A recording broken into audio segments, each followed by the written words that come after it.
Hello guys, welcome back to our channel. In today's video, I'm going to show you how to share YouTube videos in Facebook.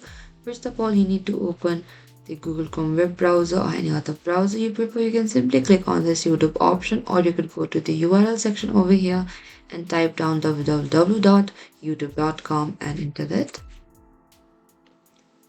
After you enter it, from the recommendation we could see this option.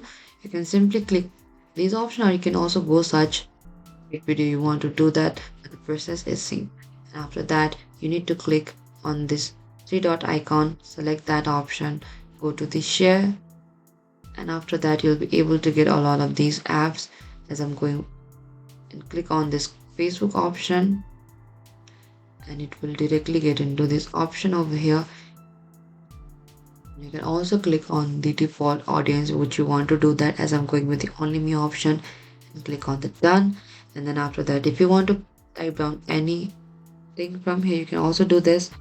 And after that, click on the share your post, and then you'll be able to share your post in Facebook from YouTube in easy. And thank you for watching this video. I hope I could help you. Do not forget to like, subscribe, and hit the bell notification icon for more upcoming uploads.